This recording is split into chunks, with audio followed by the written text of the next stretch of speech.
sem mikill reynslubolti innan lögreglunnar, hann Runólf Þórhallsson, til að fjalla málefni lögreglunnar og ekki síst þá skipulagða glæpastarfsemi og hvernig hún að þróast og birtist okkur hér og hvernig við bregðumst við þessu.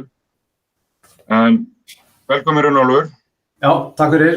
Þú hefur komið víða við lögreglunni, verið bæði í stjórn Landssambandsins, verið í sérsveitinni og ert núna yfirlögregluþjónn í greiningardeildir, það ekki rétt hjá mér?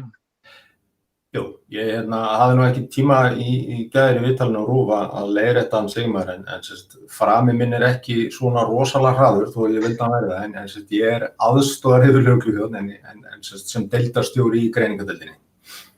Já.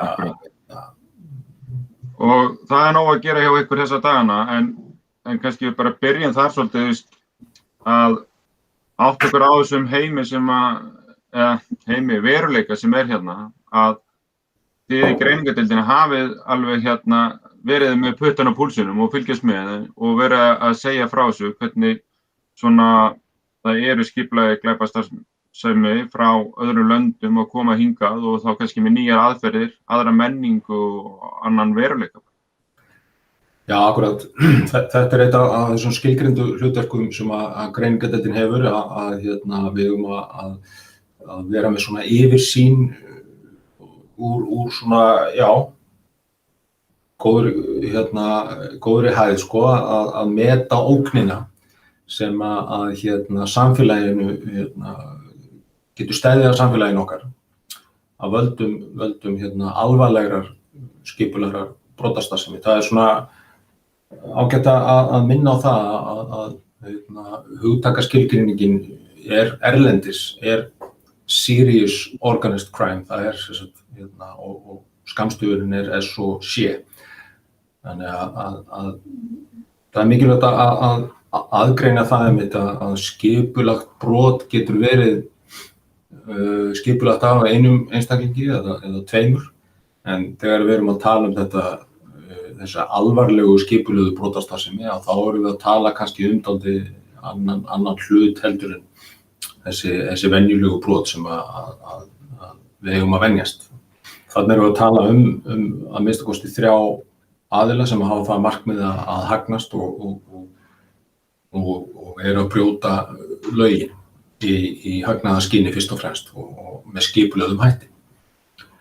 Við gáum fyrstu skýrsluna út 2015 og höfðum þá áhyggjur, aðra skýrslu gáum við 2017, þá svona bentum við á ýmislegt og höfðum að þessu talsverðar áhyggjur. 2019 var ansi svört skýrsla og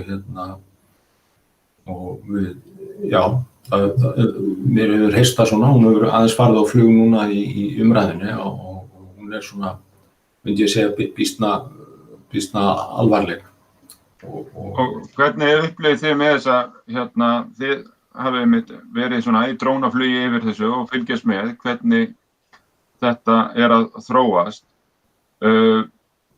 Hvernig metið þið svona, framgang þess, framgang, ég veit ekki hvað segja. Þið komið þessar skýrslur, en eru þær að ganga eftir, Þið ekkert að spá bara eitthvað út í myrkrið, sjáu þið ekki, þið að sjá þessa þróun sem þið að óttast í skýrslunum? Já, við sjáum hana svona hægt og raungerast en það rétt að minna á það að þegar við erum að meta áhættuna, því að þetta eru áhættumatsskýrslur, að þá horfum við náttúrulega fyrst og fremst á þróunina í Evrópu og sem við erum hluti af og það heimsóknir sem við erum að fá frá erlendum glæpamönnum, að við þurfum að horfa líka til getu lögreglunnar í þessu samhengi og þó að vissulega hafi verið ýmislegt gert á undanförnum árum, að þá svona okkar mat að það væri hægt að bæta verulega í það, en alls ekki að taka neitt frá neinu varðandi það ýmislegt búið að gera, en það okkar mat að það hefði þurft að stíga inn. Var einmitt á fundi rétt áðan þar sem að þessar heimildir eru núna til áframhaldandi skoðunar, þær hafa verið til skoðunar og það búið að vera að vinna í þeim og það verður gert áfram og sem bara mjög gott mál. Það sem kannski... Það rannsóknarheimildir. Já, og þá ég ekki að tala þessa forvirku heimildir, því að í rauninni þurfum við bara að svona skýra og styrkja sakamálalögin og það svona ýmsir þættir í þeim sem eru þarf að endurskoða. Það þarf líka kannski bara að fyrir lögregluna sem slíka að vera stíga kannski svona fasta til jarðar í þeim heimildum sem við höfum. Og það náttúrulega þetta samspil sem á milli ákærenda og lögreglu, rannsóknarlögreglumanna sem að sinna þessum málaflokki. En einn partur af þessu sá að norskir sérfræðingar hafa bent á að til þess að ná árangri gegn alvarlegri brotastarfsemi svona skipulagðri að þá þarf almennar aðgerðir og þær þurfa að koma frá fleirum heldur en lögreglunni. Það þurfa fleiri stofnanir að bregðast við. Við erum að tala Vinnumálastofnun, við erum að tala Útlendingastofnun, við erum að tala Tryggingastofnun. Þetta víðsvegar samfélagið þarf að bregðast við. Síðan ef við skoðum lögregluna þá það að styrkja málsmeðferðarhraða, styrkja heimildirnar. Gæði rannsóknina, það þarf að vera hátt hlutfall upplýstra mála og það þarf að vera öflug frumkvæðislöggæsla. Þarna komum við að því sem að við svona kannski höfum mestar áhyggjur af hjá okkur það að það hefur verið unnið að því í síðastliðin ár að reyna að fjölga lögreglumönnum. Það hefur gengið mjög erfiðlega og við erum á svipuðum stað 2007, við erum rúmlega 700 og inn í þeirri tölu eru nemar sem í hlutastarfi og eitthvað aflýsingamönnum og þessu höfum við verið að ágjöra. Vissulega hefur fjölgað sérfræðingum sem hafa verið ráðnir inn í lögregluna en til dæmis svo varðandi frumkvæðislöggæslu að það gerist ekki nema við fáum meiri mannskap. Það alveg á hreinu. Það þessi frumkvæðislöggæsla svona út á götu þannig að það eru kannski litlu málin sem að líta út fyrir vera en eru vísbendingin að stóra málin. Akkurat. En svo kannski, en ef við fyrir aftur í stóru myndina og nefndir það að fjölga sérfræðingum og það ýmislegt búið að gera og þessar aðra stofnanir. Eitt af því það ekki þá líka stofnun eins og embættis héraðssaksóknara embættisins sem var þá sett miklu öflugri vinna í það að rannsaka peningaþvætti og endurheimt ólögsfjár og allt þetta. Já, það lítur að vera ein stór rót í þessu að uppræta þessa starfsemi. Akkurat og þar hafa verið hefur verið gripið til bara ýmissa aðgerða og sem bara mjög jákvætt og við erum þar komið með skrifstofu fjármálagreininga og erum í ágætis samstarfi við hana og þannig að það bara mjög jákvætt og mun nýtast okkur inn í framtíðina afskaplega vel. Og þarf það líka að vera samvinna með skattrannsóknarstjóra, samkeppniseftirlitinu, tollinum og fleirum. Akkurat og þessar heimildir lögreglu til upplýsinga skipta hafa verið skýrðar í lögreglulögum. Það nýbúið að koma því inn í lögreglu. Annað mjög jákvætt skref, þannig að ég ítreka það ekki eins og það hafi ekkert gerst. En bara mörg jákvætt skref verið tekin. En við þurfum að gera betur. Það alltaf svigrúmsbætingar í þessu og við höfum bent á það. Eitt af því sem við höfum bent á líka það, og ég veit að það ekkert sérstaklega vinsælt kannski meðal allra lögreglumanna. Við höfum bent á að eitt af því sem við þurfum að skoða það hvort að það komi landsvísudeild. Við erum með mjög öfluga svona þokkalega öfluga, hún náttúrulega glíma við manneklu eins og öll önnur lögregluembætti en miðlægadeildin hjá lögreglu á höfuðborgarsvæðinu að hvort sem að því fyrirkomið þar eða hjá héraðssaksóknara eða hjá ríkislögreglustjóra að við bent á að það væri styrkur fyrir lögregluna að vera með á landsvísu öfluga deild til þess að fókusera eingöngu á þennan brotaflokk. Já, þetta verður nú ekki nein landamerki á hvað þá landamæri Akkurat. Hvorki milli héraða eða landa þannig að það hlýtur, samvinnan í þessu hlýtur alltaf að styrkja og vonandi nýtt skipulag lögreglunnar gegnum löggæsluráð, einhver vettvangur til þess að finna, að þú sagði að þetta verið umdeilt, að finna einhverja lausn á því hvernig þetta leysa þetta. Já, akkurat, kannski þetta per se kannski ekki umdeilt en það nú sum okkar hafa verið að tala eina lögreglu á Íslandi og ég veit að það ekki vinsælt sérstaklega meðal landsbyggðarlögreglumanna og ég bið þá bara fyrirfram afsökunar að hafa minnst á þetta en sem að hlusta. En auðvitað bara þetta eitthvað af því sem að við verðum að taka afstöðu til og svo bendir á að umdæmamörk og landamæri skipti engu máli í þessum.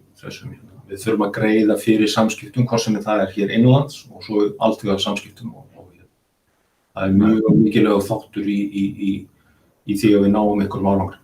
Það fréttum að dæma hafi nú það mál sem til rannsóknar núna teygt sig einmitt bæði til annarra landa og víða land hér á landi, sko. Já, akkurat.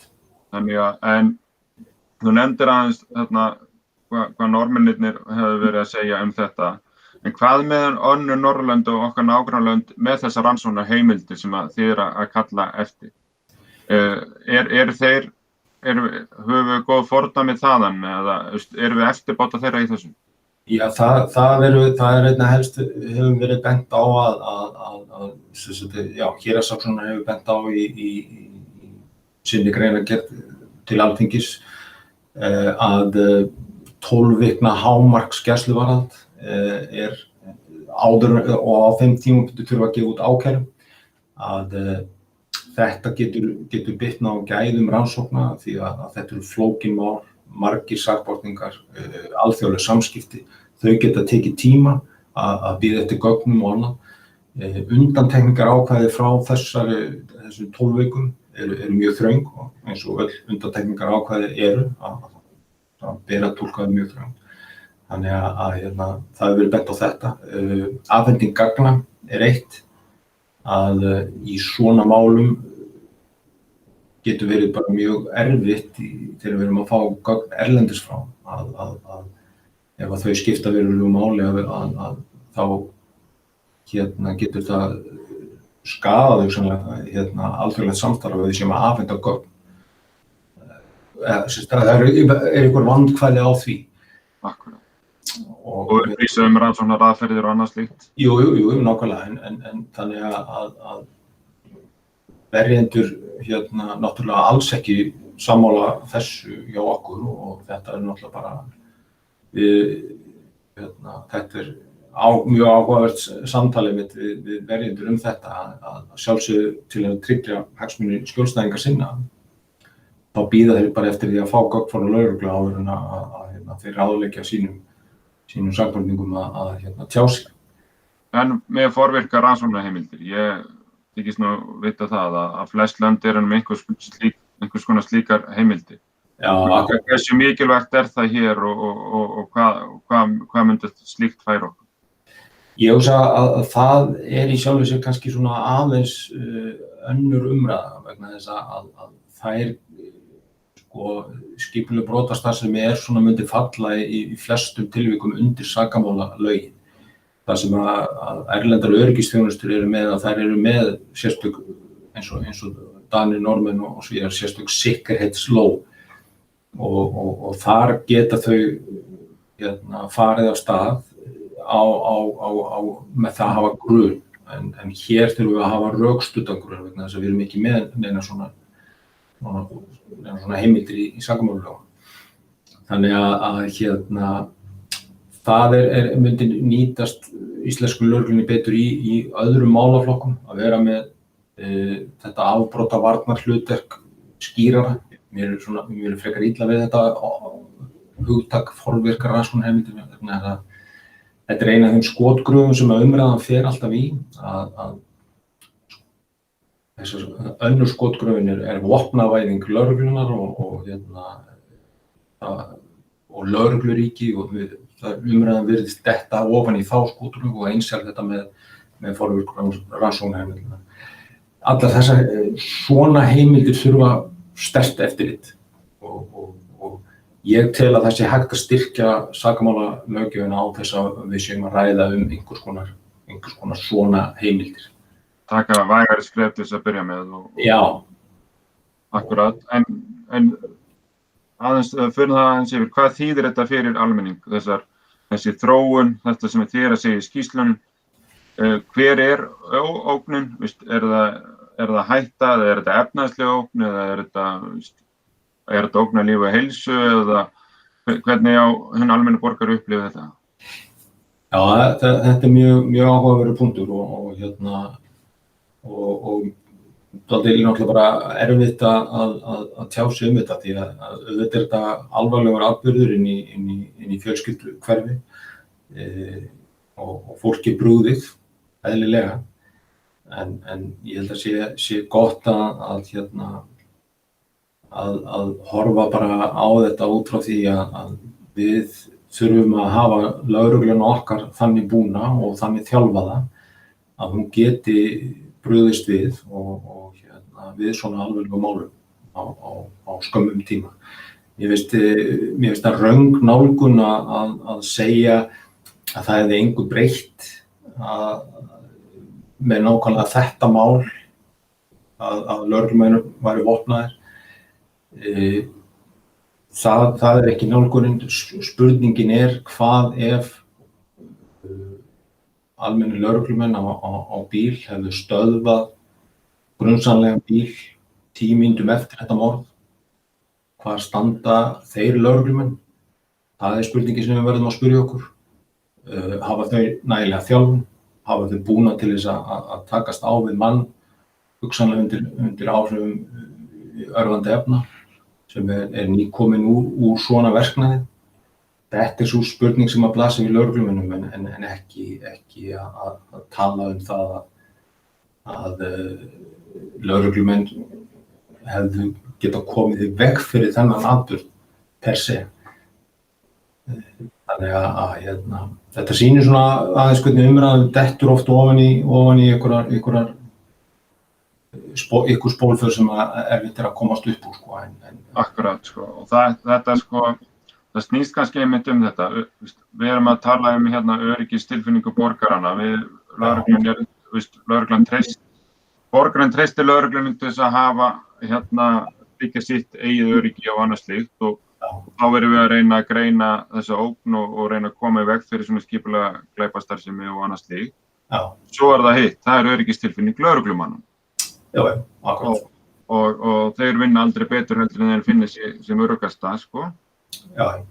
Og þá er þessi þjálfun. Ég man nú alltaf eftir því þegar að þú varst í sérsveitinni að tróða mér í einhverja óæraðar hópa galla og brynjur og inn og út úr bílum og eitthvað sem að enginn hafði trú að myndi nokkuð tíma að nota, Nei, akkurat. Svo var maður bara mættur niður á Austurvöll í þessu, daginn, Þannig að maður verður að hafa búnaðinn og þjálfunina, Já, við sammála óvænta, Já, akkurat, Og eins og bendir á að öryggistilfinning lögreglumanna skiptir mjög miklu máli að þau treysti sér til þess að sinna öllum þeim útköllum sem að detta inn á borð til þeirra. En þú spurði líka gagnvart bara hinum almenna borgara hvort að hann eigi að hafa einhverjar miklar áhyggjur við getum náttúrulega horft til Norðurlandana og þeirra reynslu að auðvitað gerist það að hinn almenni borgari verður fyrir annaðhvort líkamstjóni eða eignatjóni út af átökjum á milli hópa en það er oftar sem að átök þessara hópa valda annaðhvort líkams- eða eignatjóni glæpamann við glæpamann það er í mjög fleiri tilvikum en það gerist hins vegar að hinn almenni borgari getur orðið fyrir einhvers konar tjóni af þessum átökum og þess vegna náttúrulega held ég að við höfum ekki að hafa stórar áhyggjur en almennilega borgara þarf ekki að hafa neina stórar áhyggjur af þessu en það er mikilvægt að við sýnum að lögreglan taki þessu alvarlegu og stjórnvöld að þetta er áminning til okkar um að gera betur. Já, þetta er bara að minna það að þó við séum á Íslandi þessu friðsæla eyju að þá erum við ekkert frjáls frá öllum heiminum og því sem er að gerast þar. En eins og þú segir, þetta eru átök milli hópa og þessi umræðum vopnvæðingu lögreglunum að undirheimannir vopnist eitthvað frekar. Það hefur nú verið okkar gæfa hér að lögreglan er aldrei í átökum með þessa hópa og þeir eru ekki að fara gegn lögreglunni en þetta er kannski miðað við eins og þú segir, þetta menn sem að koma út úr alvarlegum atburðum, eru jafn undir áhrifum, svo getur komið aðrir eins og sé bara þegar farið inn í skóla og annað slíkt, þannig að það svo fjölbreytt verkefni fyrir utan þessa undirheima sem lögreglan þarf að vera viðbúin í dreifbýlu landi, sko. Já, nákvæmlega. Og ég held að þetta fyrirkomulag sem í gildi hjá okkur núna, að við erum með öfluga sérsveit og það hefur verið farið í þá síðastliðin 5, 6, 7 ára að þjálfa hinn almennilega lögreglumann betur. Við þurfum að halda því áfram. Fyrirkomulagið þannig að sérsveitin bregst við og hinn almenni lögreglumaður getur í undantekningartilvikum vopnast. Það þá bara út frá hverju verkefni fyrir sig og daglega ekki þörf á því. En við þurfum að eiga þennan möguleika að hinn almenni lögreglumaður þarf að hafa þjálfun og þekkingu, hann þarf að hafa búnað og getu til þess að geta brugðist við í þessum afmörkuðu verkefnum. Og við erum komin svona þokkalega af stað með það, en þarna enn og aftur, við þurfum að vera vakandi þarna, við þurfum að þjálfa lögreglumennina okkar betur og þannig að þau geti sinnt þessu hlutverki, þessu öryggishlutverki sínu. Já, og það kannski mikilvægt að hafa það á hreinu, þó að við séum að tala að þjálfa lögreglumenn betur og betur, hafa varnarbúnaðinn í lagi, uppfæra vopnin, hafa jafnvel svona aukið aðgengi að þeim, þó að sé ekki bara stýrt aðgengi og annað slíkt, og þá ekki verið að tala neina breyting, ekki einustu breytingu á vopnaburði lögreglunnar. Nei, og það ekki búið borðum og kom alveg skýrt fram í bæði í viðtali á mánudaginn við Sigríði ríkislögreglustjóra og síðan frá lögregluráði sem var alveg skýr niðurstaða á fundur í gær að það ekki til umræðu að almennu lögreglumenn fara að ganga hér vopnaðir dagsdaglega, það ekki upp á borðum. En eins og þú segir, við þurfum að tryggja það að þekkingin, búnaðurinn og getan sé til staðar til þess að bregðast við í þessum afmörkuðu verkefnum. Já, og umræðan verður einhvern veginn að komast yfir tilfinningarnar og ná einhvern þroska í þessum málum. Þetta alvarleg mál, sko. Já, og þetta eitt af því sem við erum nákvæmlega að gera núna, að við þurfum bara að lögreglan þarf svona kannski að vera aðeins duglegri að ræða hlutina og koma sínum sjónarmiðum á framfæri. Að við erum náttúrulega bara að fókusera þetta út frá okkar hlutverki. Okkar hlutverk að tryggja öryggi almennings, þannig að fókusinn eðlilega þar.